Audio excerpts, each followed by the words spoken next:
Bonjour à toutes et à tous. Si je ne fais pas une vidéo maintenant, je risque de pas en faire avant un moment, donc c'est parti, hein. J'aime bien mon ombre là. C'est, c'est, c'est, c'est marrant. Bon, il y a eu un petit manque de motivation parce que, ben voilà, il fait beau en ce moment, donc vous n'avez pas forcément envie de passer vos journées sur YouTube. De la même manière que moi, j'ai pas envie de passer mes journées à faire des vidéos. À la base, aujourd'hui, je voulais vous parler de mon week-end, et pendant ce week-end, je voulais vous parler de mon vendredi. Donc, je vais faire aucune de ces deux choses aujourd'hui, mais je vais quand même parler d'un certain sujet. Mon vendredi, mon week-end, vous le saurez peut-être en cours de semaine, si je poste une vidéo tous les jours.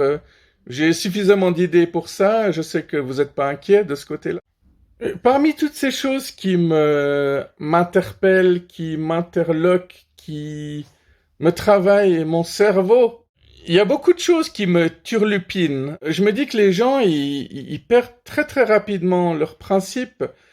Par exemple, si vous êtes à une soirée, hein, et que, ben voilà, typiquement, il y a des gens qui disent, ah, ces gens au social, ces gens à l'AI, ils foutent rien de leur journée, ils profitent de la société. Bah, dans ces moments-là, j'aime bien me manifester. Et puis, moi, j'ai un certain pouvoir, hein, c'est que la plupart des gens me disent toujours, ouais, mais Bibo, toi, c'est bon, t'es différent. Alors, je pensais qu'il y avait un certain dédain à l'époque, de me dire, ouais, mais bon, Bibo, toi, c'est différent, toi, tu fonctionnes pas comme les autres. Et finalement, c'est un pouvoir immense, en fait. Moi qui ai toujours rêvé d'être un super-héros, ben, je suis servi. Tu vois, des fois, je suis avec des connaissances, des potes, des amis, et voilà, tout le monde n'est pas un ange, aucun d'entre eux, hein. Alors tu vois, quand ils commencent à critiquer les étrangers, ben, je me manifeste, je dis, hé les gars, je suis là. Puis ils disent, ouais, mais Bibo, toi c'est bon.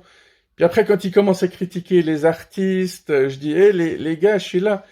Puis on me dit des trucs du style, ouais, mais Bibo, toi, t'as toujours été un artiste.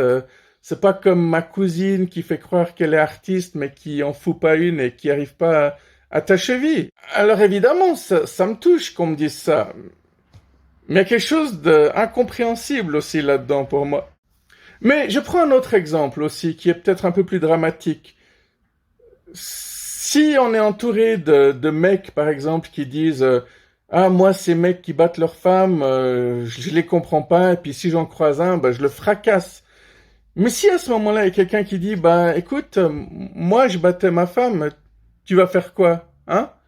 Il y en a qui rajoutent même, ouais, et puis j'ai été condamné pour ça, j'ai été en prison, mais j'ai purgé ma peine, hein. Et c'est de ça que je parle quand je dis que les gens perdent leurs principes, parce que tout à coup, ces gens-là sont souvent surpris et disent, toi? Mais j'aurais jamais cru que toi, tu lèverais la main, ne serait-ce que sur une petite mouche.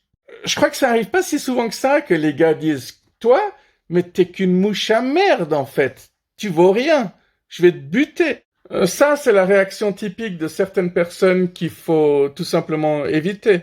Non, déjà, la personne qui se manifeste en disant, bah, moi, je battais ma femme, généralement, il en reste pas là, hein. Il commence à expliquer le pourquoi du comment, et commence à raconter des trucs du style, bah, ma femme, elle me poussait à bout, elle me traitait de fils de pute, elle disait que ma mère était une enculée, que mon père était un raté, ça y est, je vais me faire censurer de partout. Je crois que je me suis déjà fait censurer pour moins que ça, ce sera un autre sujet de vidéo, évidemment. On parle souvent de ce pouvoir qu'ont les femmes, hein. Certaines femmes disent des trucs à des hommes qui va les faire monter dans le rouge, mais comme c'est des femmes, ils n'ont pas le droit de les toucher, alors que un mec, il l'aurait déjà fracassé, hein. Bon, j'ai dit ça, mais il y a tellement d'exceptions, hein. C'est pas comme si chaque mec était agressif et était prêt à sauter sur le premier venu, hein. C'est toujours une question d'éducation, de frustration, de milieu, ouais, de sensibilité, évidemment, hein. T'as dit quoi? Un mec alpha de droite? Parce que tu crois qu'il n'y a pas de mec alpha à gauche?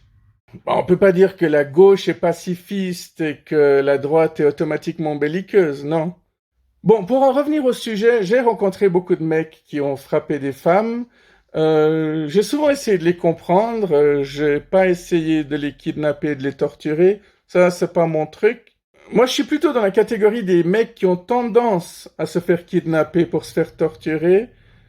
Mais après, on arrive quand même à me faire passer pour le méchant dans ces cas-là. On dit, ouais, mais t'exagères pas un petit peu, hein? T'es douillet quand même, hein. Ça me rappelle que je dois aussi faire une vidéo sur l'ultraviolence. Non, c'est pas les sujets qui manquent, hein, ça c'est sûr. Donc les mecs que j'ai connus qui ont levé la main sur leurs femmes, souvent certains devaient soit aller chez le dealer en pleine nuit pour leur procurer de la drogue parce qu'il y avait ce côté chérie, lève-toi, j'ai besoin de ma cam. Et puis si t'y vas pas, bah je couche plus avec toi pendant tout un mois, voire toute une année. Ou alors j'ai connu des mecs qui ont riposté parce que leurs femmes les frappaient, quoi, leur balançaient des objets, les traitaient de fils de pute. Au bout d'un moment, bah t'es humain et tu peux craquer. Ouais. Je dirais pas tu ne peux que craquer parce que de nouveau, il y en a qui sont toujours d'un calme olympien.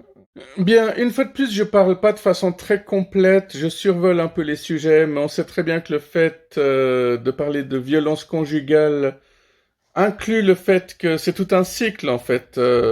Beaucoup de ces femmes n'arrivent pas à quitter leur mari parce qu'elles disent toujours mais au fond je l'aime et puis chaque fois qu'il devient violent, bah, il revient à genoux en train de pleurer, il s'excuse sincèrement et puis je lui pardonne et après ça recommence quoi. Mais plus ça recommence, plus la confiance généralement elle descend et au moment de la séparation souvent on se dit j'aurais dû le faire plus tôt.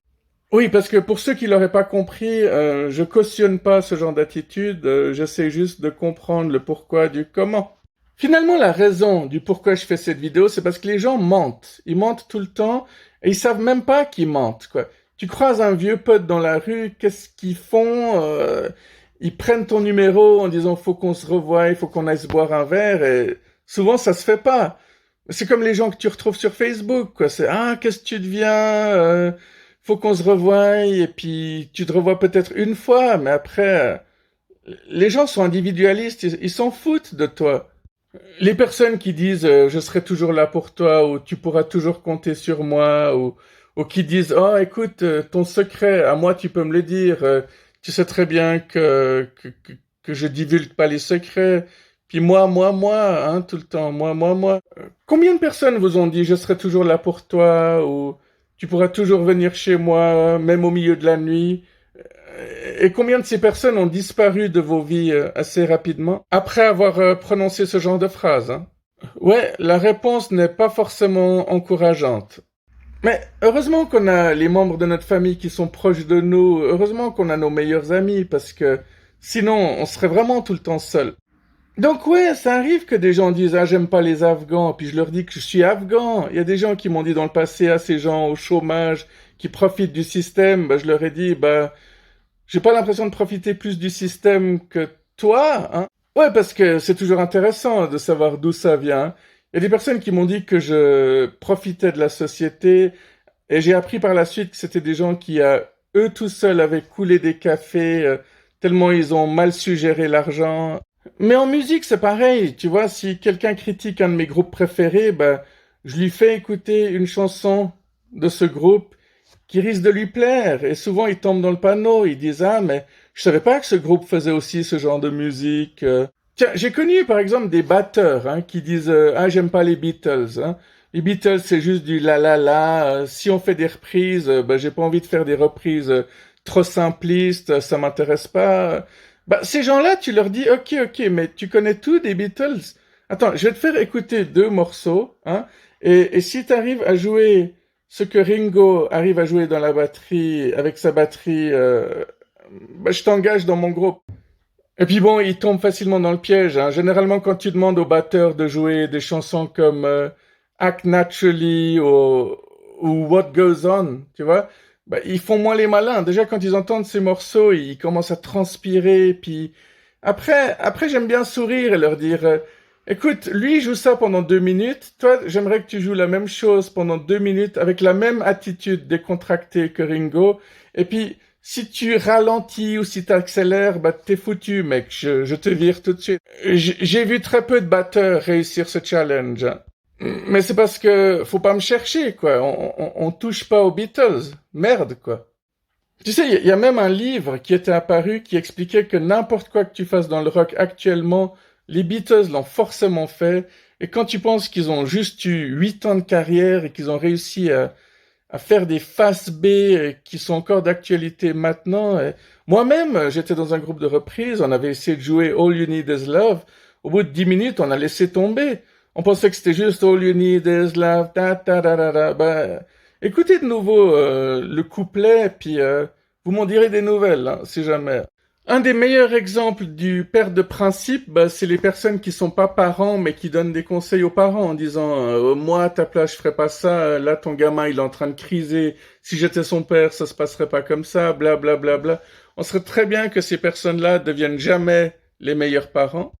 Voilà, je crois que je vais conclure comme ça ma vidéo, c'est que finalement les gens sont tout le temps en train de se moquer de tout et de rien, et ça me rappelle à chaque fois qu'on ne peut que se moquer de ces gens-là. Allez, c'est ma dernière vidéo avant celle de demain. Alors peut-être à demain, peut-être à bientôt. Ou peut-être à jamais pour ceux qui me détestent et qui peuvent pas me saquer. On s'en fout, j'ai pas besoin de vous. La Terre non plus d'ailleurs. Ciao ciao.